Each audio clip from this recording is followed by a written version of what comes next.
Chuba Hubbard and JK Dobbins are both top 10 running back plays this week. At least I think so. Vinnie might disagree. We debate our running back and quarterback rankings for week 7 on today's episode of Locked On Fantasy Football.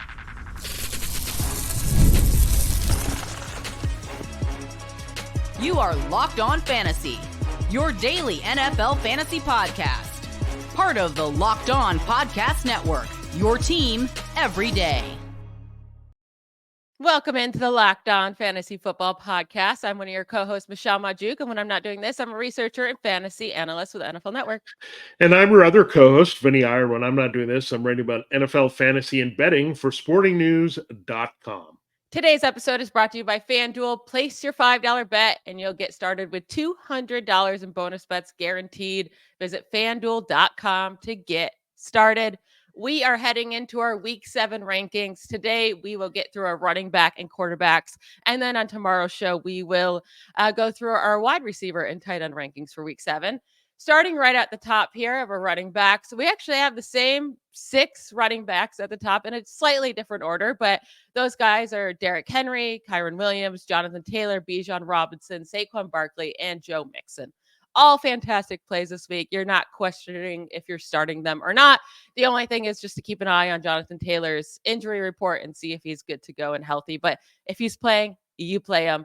After that, we both have Tony Pollard. Well, actually, you have Tony Pollard ranked a bit higher than me, but I do like Tony Pollard this week. You have Pollard as running back 7 against the Bills. I am at running back 18, so I think he's a solid RB2 play. You think he's a solid RB1 play. Why are you so high in Pollard this week, Vinny? Yeah, Tony Pollard has become the Titans offense at this point. Calvin Ridley is whining about not getting the ball, and part of it is he's not seen a lot of catchable balls from either Will Levis or Mason Rudolph. So the passing game has pretty much died here. DeAndre Hopkins is trying to salvage it a little bit, but they have to run the ball. That's the only way the Titans can move the ball, and the Bills are going to be obliging with that. That's what they're weak at. That's what they're weak again against the Jets. I mean, the Jets, again, maybe threw a little too much in that game. They still got their backs to produce rather well when they had the opportunities there in that game. So Tony Pollard has really looked good. He's kind of been indicated as a bright spot on this team. And really, I thought that's what they were going to do after the bye. Just look like we have to lean on the running game and feed Pollard as much as possible because we got to hide Will Levis until we can draft a quarterback next year. And that's what's happening here.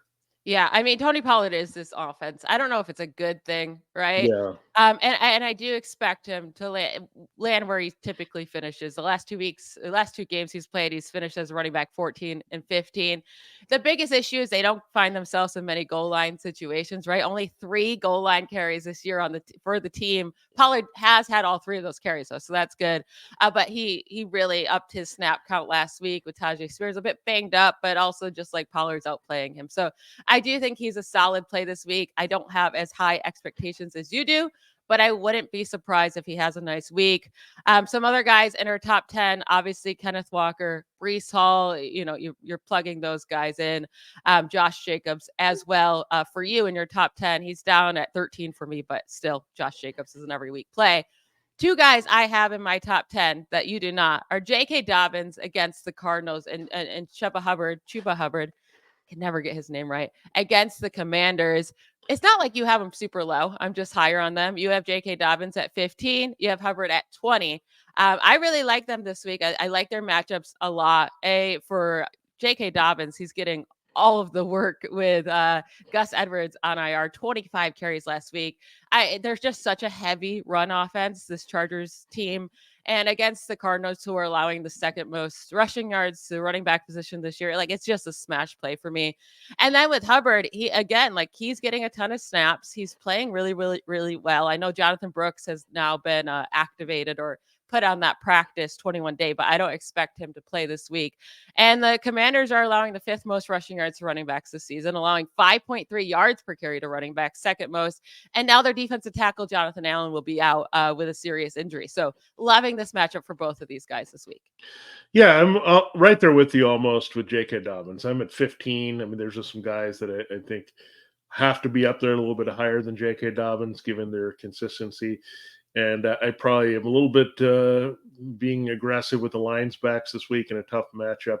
against Minnesota. They're a little bit higher than De'Von Achane is also kind of a boomer bust play that I have ahead of Dobbins. But looking at Chuba Hubbard, I just have him a little bit lower because I'm afraid this is going to be really bad for the Panthers defense. And I don't know how much they want to get into check down mode. I think they will probably have to just throw to their wide receivers. They seem to be involving more wide receivers. They have Jalen Coker. They've got Xavier Legette working with Deontay Johnson, and Jatavion Sanders has also appeared in the lineup a little bit as a target. So I think if they're getting down, I think it's not going to be good for Chuba Hubbard.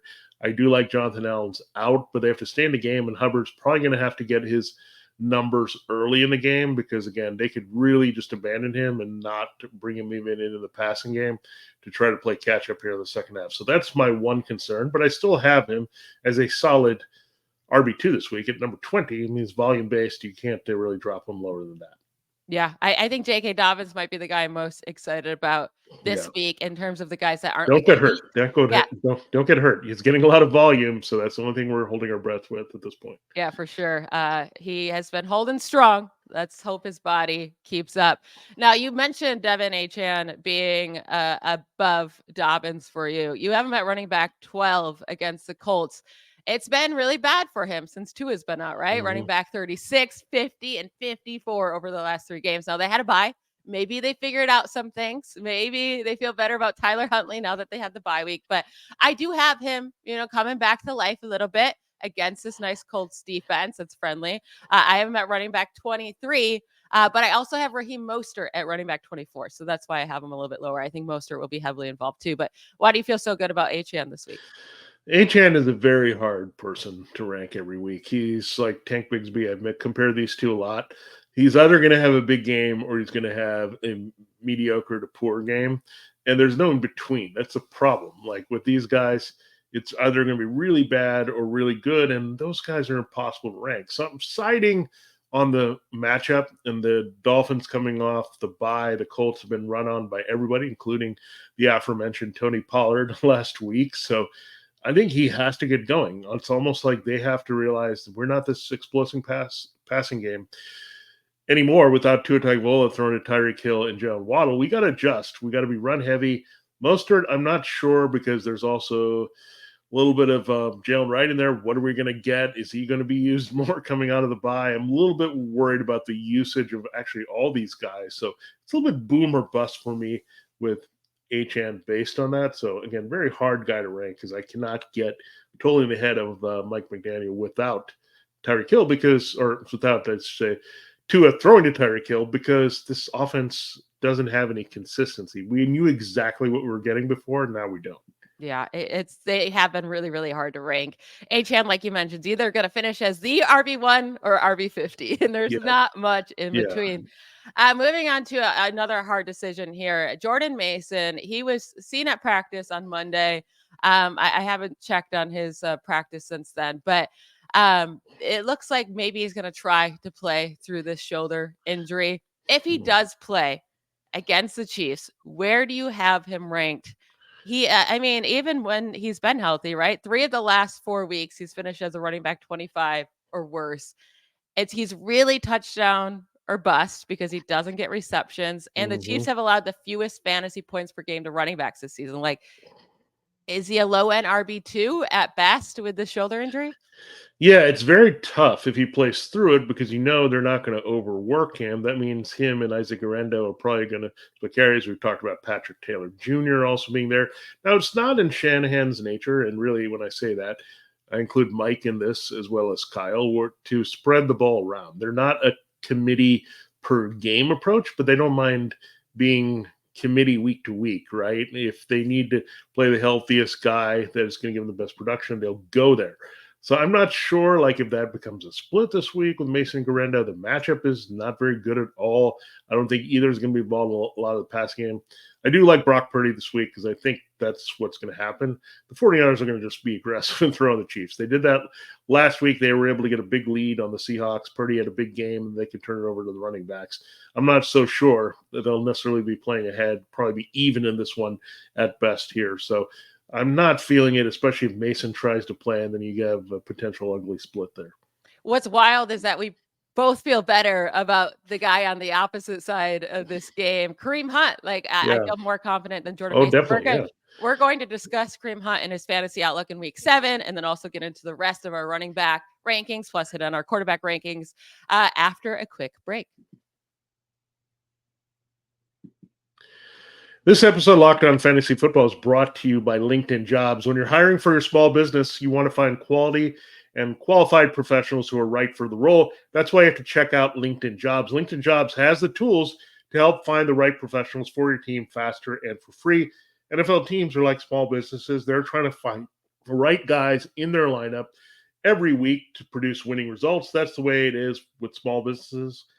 LinkedIn isn't just a job board. LinkedIn helps you hire professionals you can't find anywhere else, even those who aren't actively searching for a new job but might be open to the perfect role. In a given month, more than 70% of LinkedIn users don't visit other leading job sites. If you're not looking on LinkedIn, you would be looking in the wrong place. On LinkedIn, 86% of small businesses get a qualified candidate within 24 hours. Hire professionals like a professional only on LinkedIn. LinkedIn knows that small businesses are wearing so many hats and might not have the time or resource to hire 2.5 small businesses. Their billion, I should say, 2.5 million small businesses use LinkedIn for hiring. You should be one of them as well. Post your job for free at linkedin.com/LockedNFL. Again, 2.5 million. Join that group. That's linkedin.com/LockedNFL to post your job for free. Terms and conditions do apply. This episode is also brought to you by Prize Picks. Prize Picks is the easiest and most exciting way to play daily fantasy sports. Unlike other apps, on Prize Picks, it's just you against the numbers. All you do is pick more or less on 2 to 6 player stat projections and watch the winnings roll in. You can now win up to 100 times your money on Prize Picks with as little as 4 correct picks. What I also love about Prize Picks is that they're the only real money daily fantasy platform with an injury insurance policy so that your lineups stay in play even if one of your players gets injured.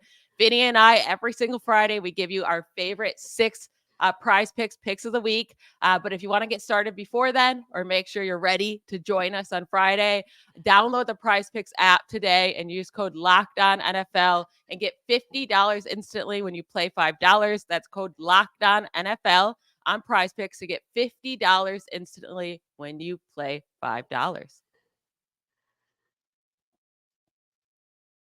All right, let's keep talking about this Chiefs versus 49ers game. We're super excited about it. There should be a lot of passing. Maybe Patrick Mahomes can finally have a good fantasy day. We'll get into him in our next segment. But Kareem Hunt, now, listen, he looked so good before the bye, right? He got 27 carries. The 49ers are not the defense that they were last year. They're not scary anymore. You can run on them. You can pass on them. I have Hunt at running back 19. You have him at 21. It really comes down to that touchdown or not, but I really like Hunt this week. Yeah, and don't worry about Clyde Edwards-Helaire too much. Not at all.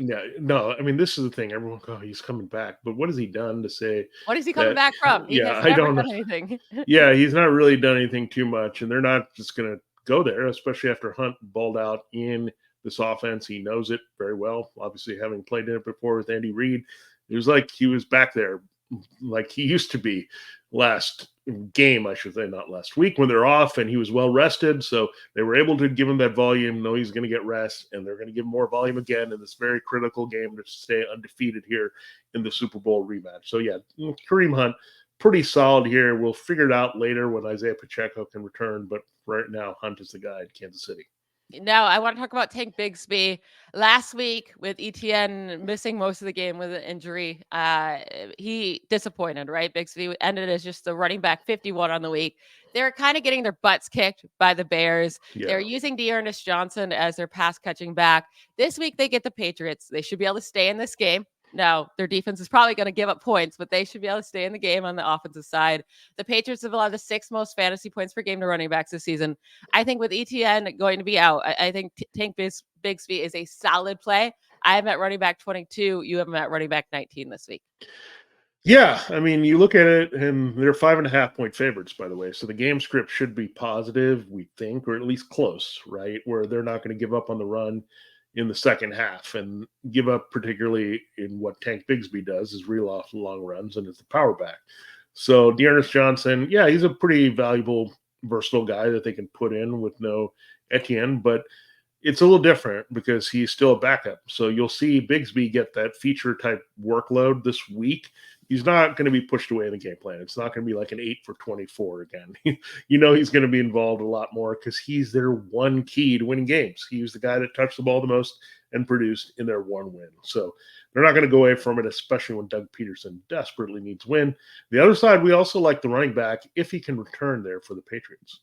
Yeah, if Ramondre Stevenson plays, I think he's a really good RB2 this week. And when we're saying RB2s, that means like in your RB2 spot, right? Yeah. They're going to finish somewhere in between running back 13 and 24. When we say RB1, it's RB1 to 12, right?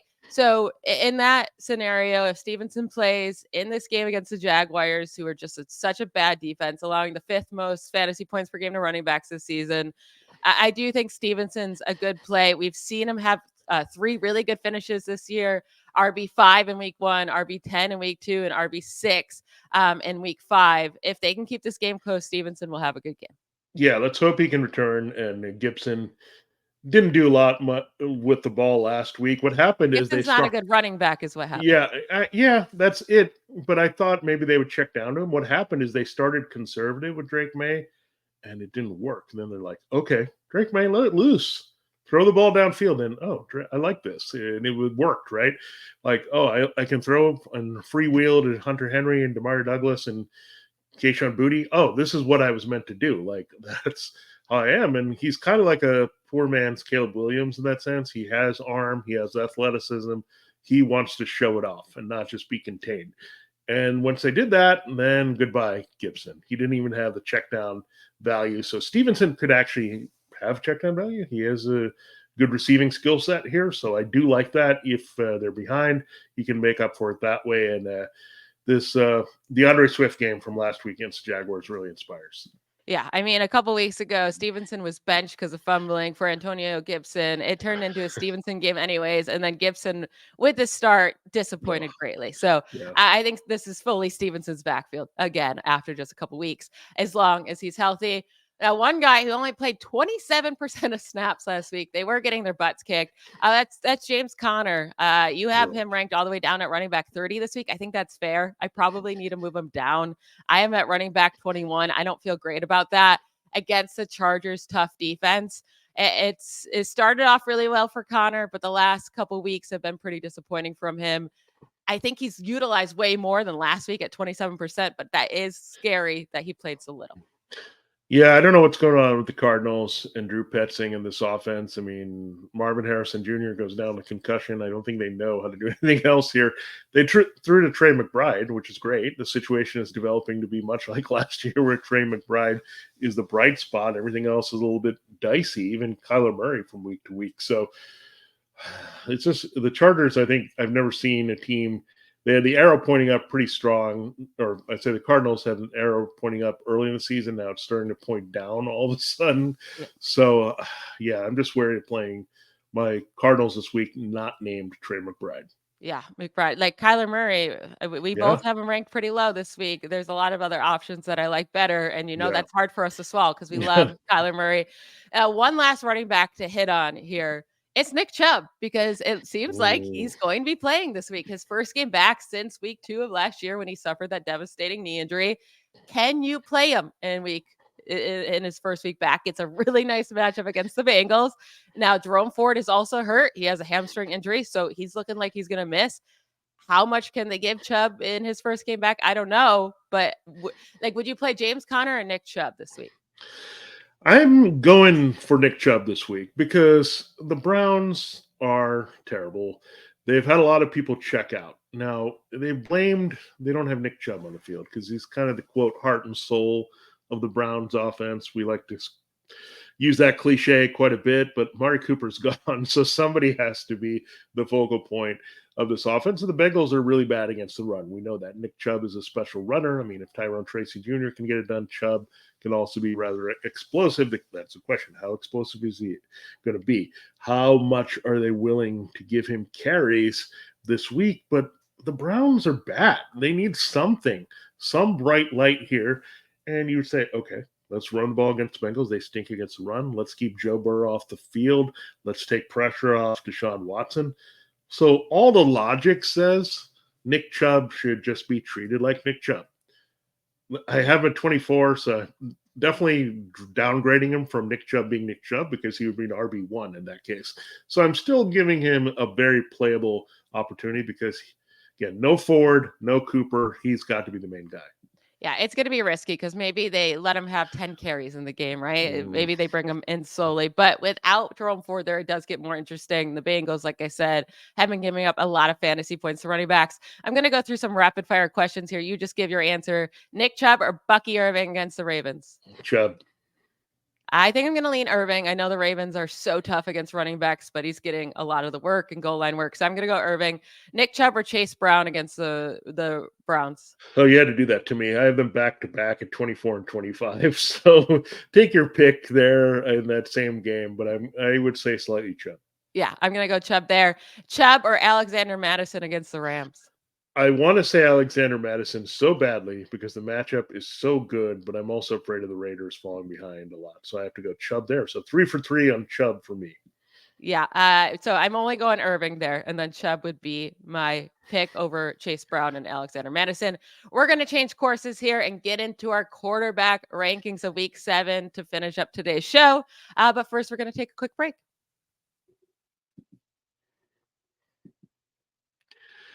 This episode, Locked On Fantasy Football, is also brought to you by FanDuel Sportsbook. You know FanDuel Sportsbook because it's America's #1 sportsbook. It is week 7. If you haven't gotten the action this NFL season, you should because it's been a lot of fun. Last week, we actually had all the favorites come through, believe it or not, all the way through the Bills taking care of the Jets on Monday night. Really, no underdogs did their damage, but there was a lot of underdog play winning, and I think we can get back to that this week. So you can take a shot at your own bets there.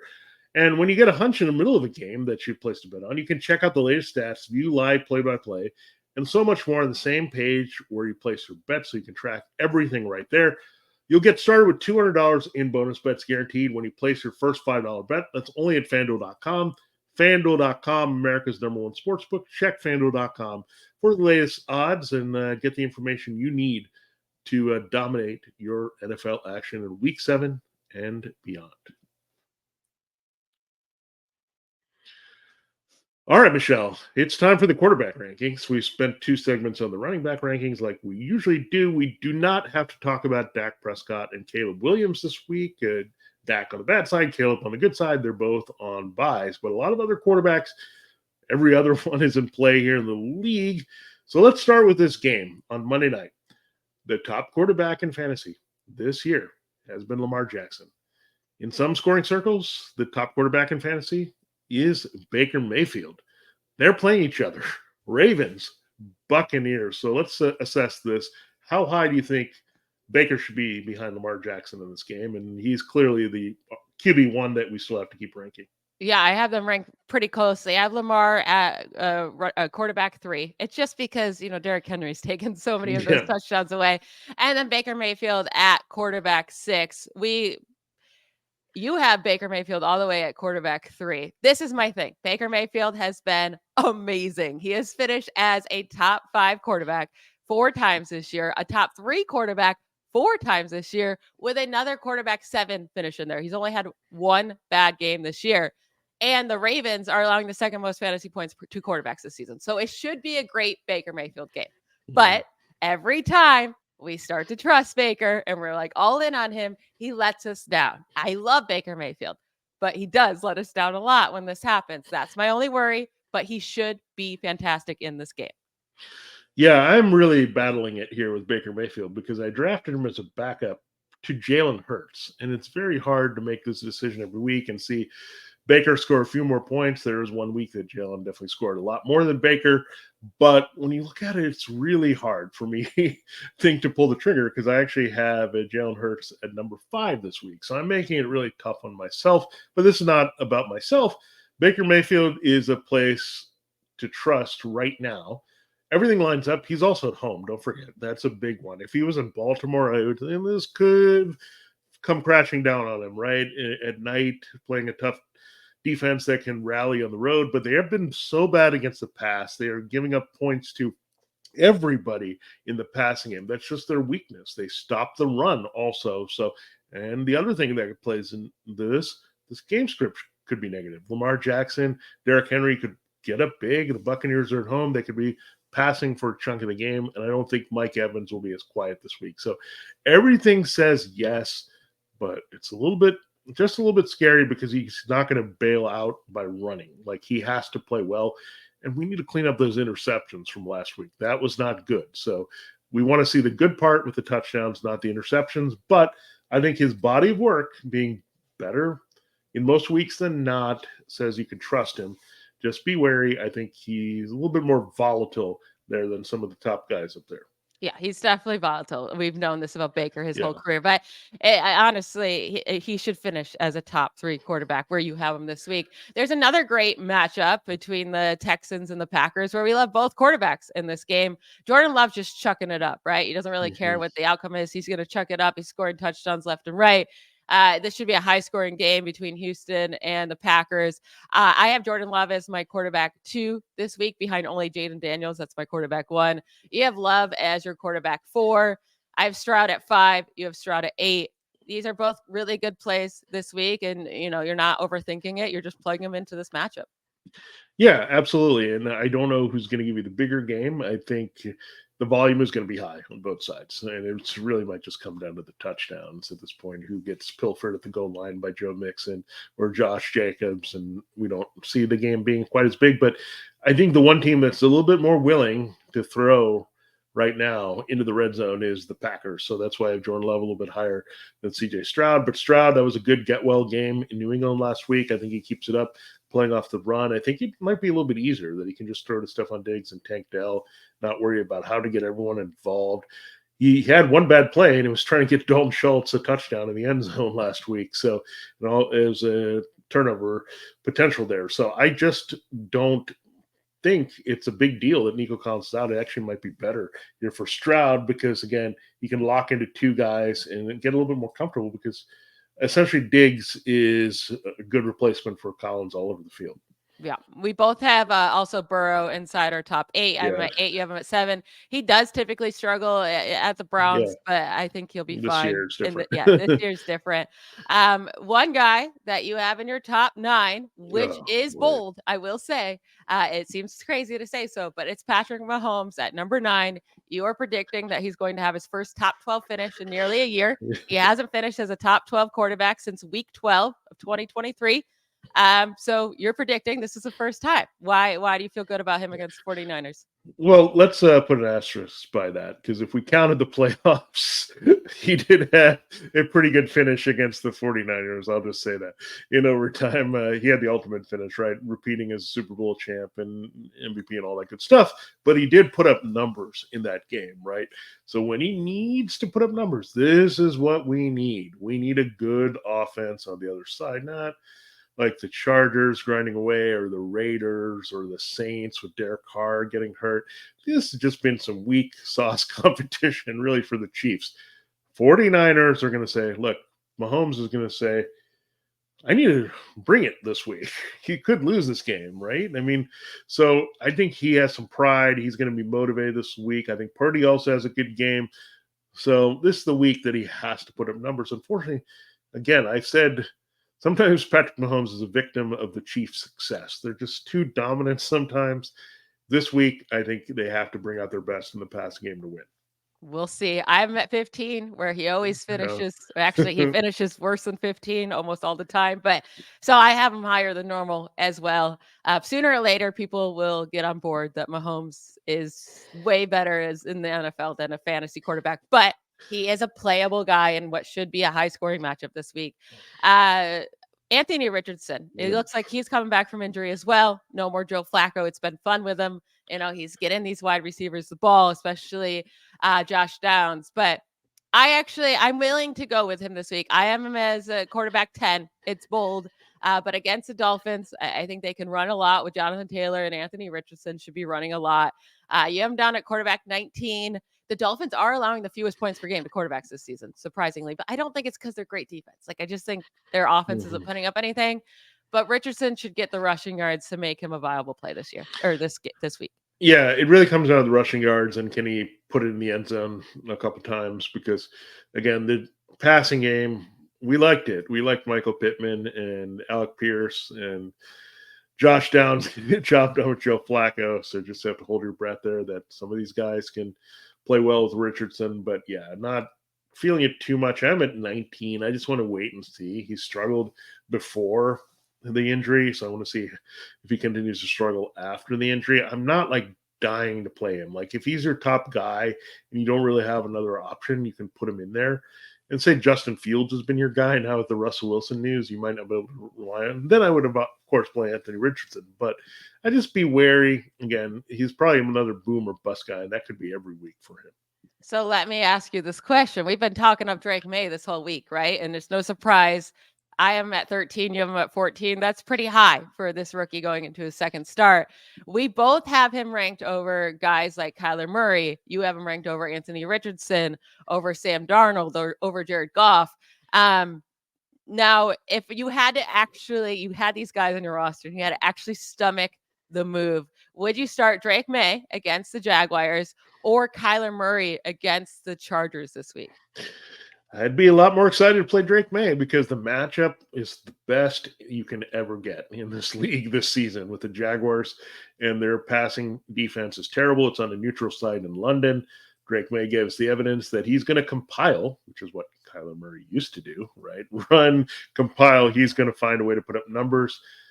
If they're ahead, he can put up numbers. If they're behind, he can put up numbers. I like the running. So again, I also think the number is going to be a little bit higher in the Jaguars-Patriots game. Sneaky, maybe high-scoring game where I don't see a lot of points from the Cardinals against the Chargers. So, yeah, all right, roll with them. I mean, again, I did declare this the year of the rookie quarterback in fantasy. It has to continue. I mean, we've got 3 in the top 13, so why not make it 4? Let's keep it going. Yeah, I mean, it's going to be hard to stomach that, to play Drake May over these bigger names. But we've been talking him up. He should have a really good Just game. get the points. I mean, forget sometimes the name on the back and their experience. And hopefully he gets some rushing yards as well. Yeah. Another guy I have him in my top 10 that we haven't hit on yet is Sam Darnold. You have him a bit lower at 16. The thing is, in this game against the Lions, they're not going to be able to run a lot. The Lions or the Vikings are likely to pick off Jared Goff a couple times, put Sam Darnold in a good position to score like he always does. I know before the bye, Darnold came back down to earth, but I still have him as a top 10 play. I think he's a viable play this week. Yeah, I think he's going to be volume-based play for a lot of reasons. We thought that was going to be the case with Dak Prescott against the Lions defense because they're another team that couldn't run all that well, had some issues, and had to pass a lot. It turned out to be a disaster. So Sam Darnold, again, I think I'll just say this. He's got a lot more volatility in my head than Baker Mayfield. Because I've seen Mayfield do it for a good team and get to the playoffs for a full stretch. Darnold, this is it. Like, this is the best stretch of his career. I'm not sure. And the Lions, I think they'll be fired up. I know they lost Aiden Hutchinson, but this is for the division lead, and it's a very tough division at this point. Very critical game for both teams. So I think this could be a little bit tighter defensively than we would like to admit or want to admit this week. So something just to watch there that I would not be surprised if Cousins and Darnold disappoint a little bit this week. That's very fair. That is it for today's episode. Thank you to you all for making Locked On Fantasy Football your first listen every day. Every dayers. We'll be back tomorrow to hit on our wide receiver and tight end rankings. Don't miss it. Bye, y'all.